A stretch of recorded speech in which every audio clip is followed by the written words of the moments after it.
What happens when the world's safest car becomes a witness to one of the most shocking deaths of the 20th century? And since when has fame become a force strong enough to overcome every protective system humans once trusted? This story is tied to the Mercedes-Benz S-280, a sedan born with a philosophy of absolute protection, representing the pinnacle of German engineering in the early 1990s. It was not designed to go fast or to show off, but to shield those living in a world of power, protocol, and privacy. But history rarely cares about the original intentions of engineers.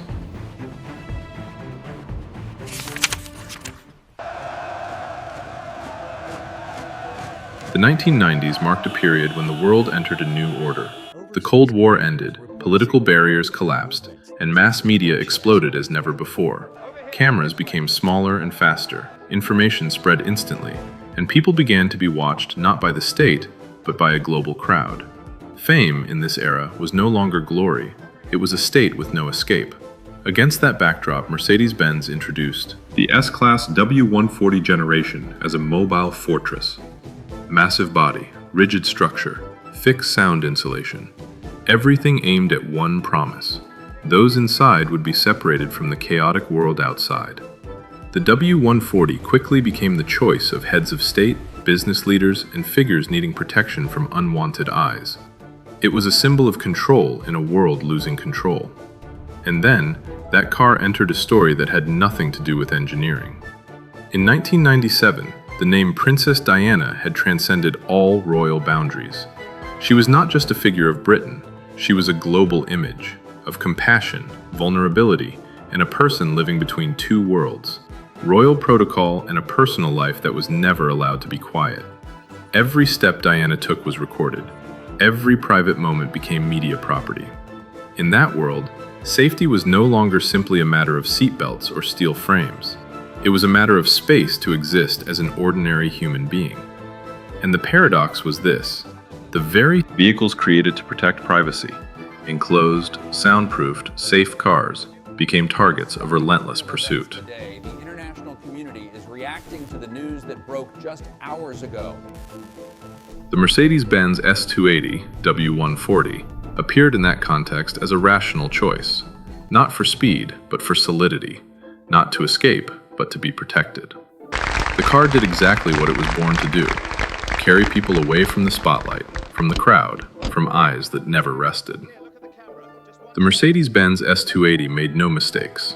It was the product of a serious, careful, and responsible philosophy. But when that car rolled through a world where media had become a pursuing force, physical safety was no longer sufficient. That was the boundary the 20th century began to recognize, sometimes too late, that not every tragedy stems from mechanical failure. In summary, the Mercedes-Benz S-280 was not born to become a symbol of tragedy. It emerged from an era when humans placed absolute faith in engineering, believing that thicker steel, stronger structures, and more sophisticated technology could create an absolute safe zone in an unstable world.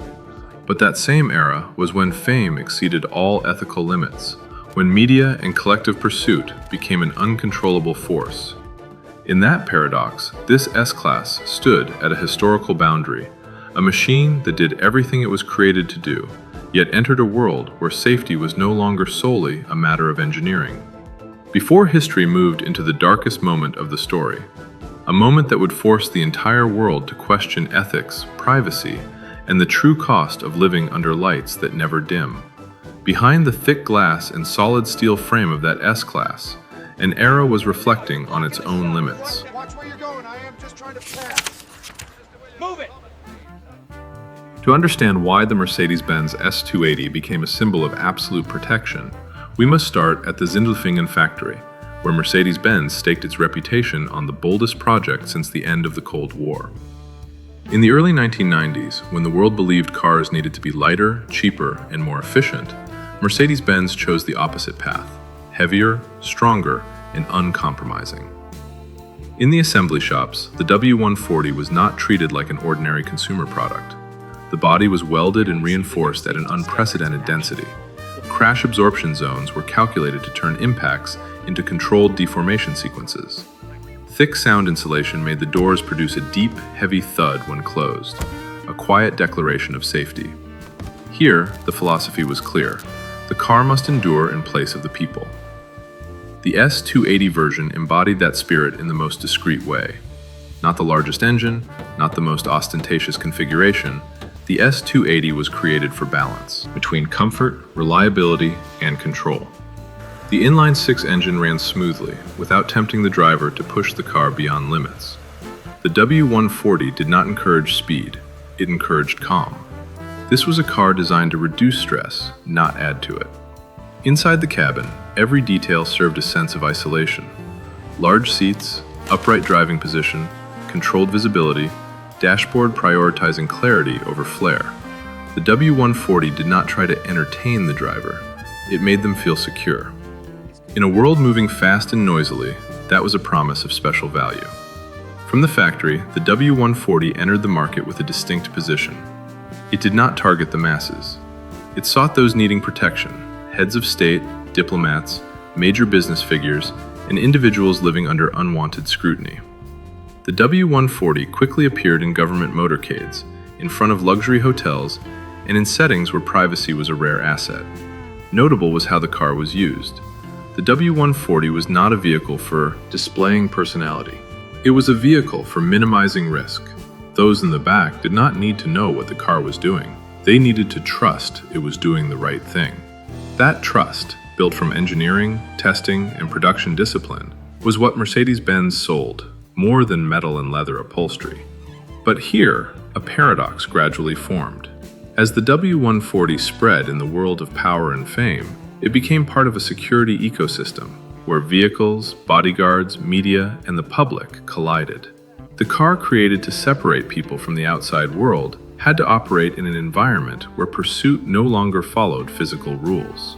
The W140 fully completed its journey, from a German factory with the strictest standards to the global market where it became a symbol of safety and privacy.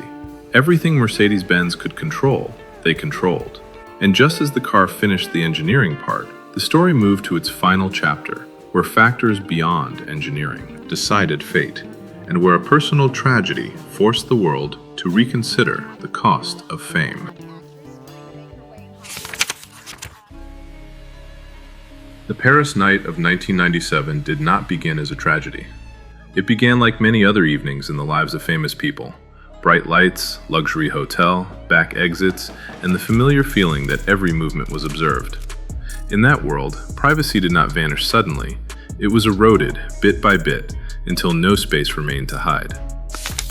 In 1997, in Paris, a night that seemed utterly ordinary ended in a tragedy that silenced the entire world. Princess Diana left the Ritz Hotel after dinner, seated in a car attempting to evade pursuit by paparazzi. As the vehicle entered the Pont de l'Alma tunnel, a serious accident occurred. Diana sustained severe injuries and was rushed to the hospital, but she did not survive. In the early hours of August 31st, 1997, she passed away, leaving an immense void in the hearts of the global public. The car chosen for that short journey was the Mercedes-Benz S-280, a rational choice by every technical standard.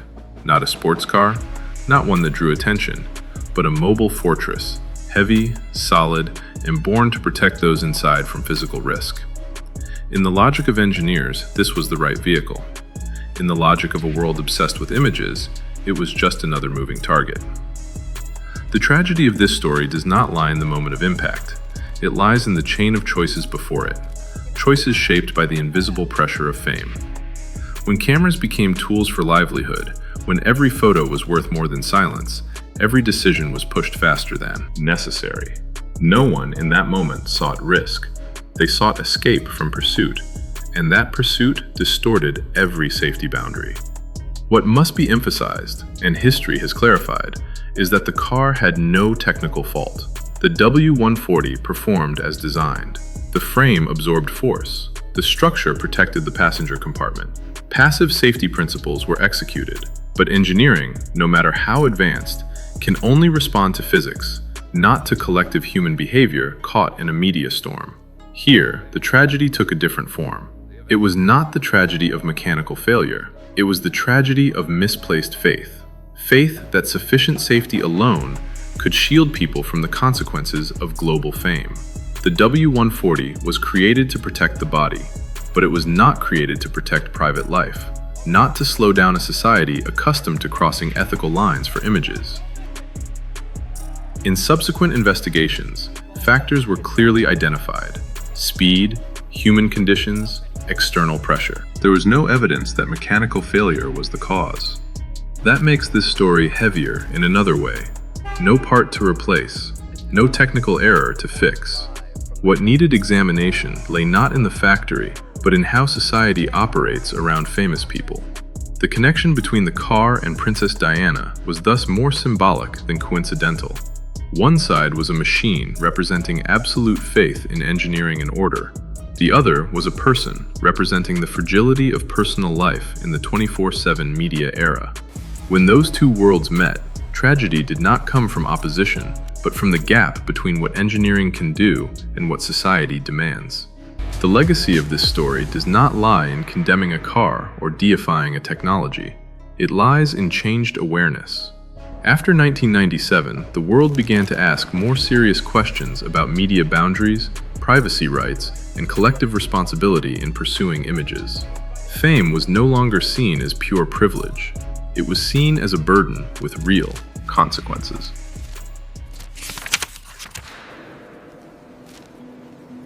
For the Mercedes-Benz S-280 W140, its legacy was not tarnished by the tragedy.